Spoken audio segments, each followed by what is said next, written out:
Happy Friday, folks. Dan Skidmore here with Movement Mortgage with your weekly mortgage updates. I hope all is well in your world. All right, let's jump into what happened this week. Rates are down 11 basis points. So that's overall very good things. We've seen this continuing trend of downward rates. Hopefully it continues, but can't go down forever. But we're on that track so far. This is another good week.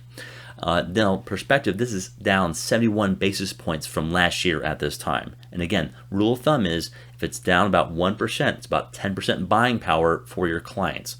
So if they were a little shy last year, it's good to maybe revisit that and see where they're at today. Okay, now I don't know what's going on out there with the realtors, but whatever plan you guys have is working. 60% of the time, it works every time. So let me know. I'm just kind of curious, but his applications this week have soared. We're up 26.8% from last week. That is a tremendous jump in 1 week. Now, this is up 41% from last year at this time. But again, overall, fantastic.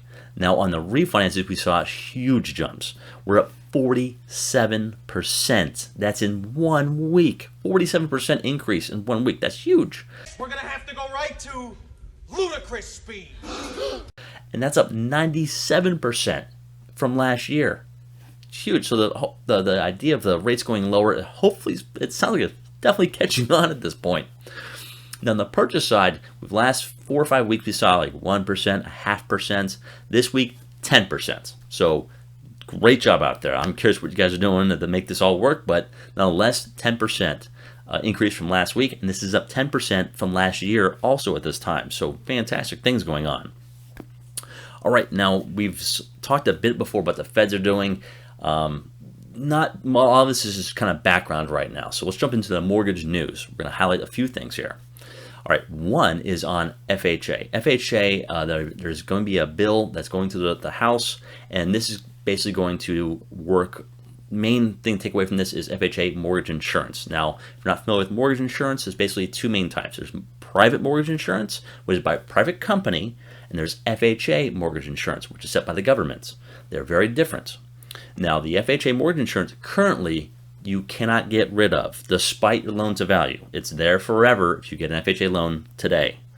What the bill is going to look at changing is, at least part of it, is going to be they're going to eliminate FHA mortgage insurance at 78% loan to value. So hopefully we'll see some push on that. That'll be a nice chance for FHA people to get rid of that extra expense.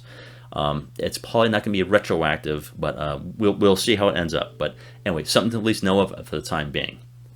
All right. As far as everything else goes, we're seeing a lot of pushback in general on Zillow and a few other things. So if you guys would like to see where things are happening with Zillow, also home buyers, there is a petition going on, which I will link below. It's I essentially watched this little video you can watch. It explains a bit more about what's going on with Zillow versus regular agents. And there's a little more of a less transparency on the techs. The tech companies are kind of, I would say, trying to, I won't say abuse, but they're trying to push a realtor out of the transaction. I must break you. This is true with Redfin, Zillow. We've seen it on a few different articles, but I'm going to link it below. You can feel free to sign it, but at least be aware that it's happening. All right, and it's up to you. I'll leave that part. I'm saying out of politics, but just letting you know it's happening. I'll link it below if you want to. Just be aware of what's happening in the industry. Okay, that's all we got for you this week. Whew. That's it for this week. Hope all is well. If I can do anything to help you, please let me know. And as always, good luck out there. Bye-bye.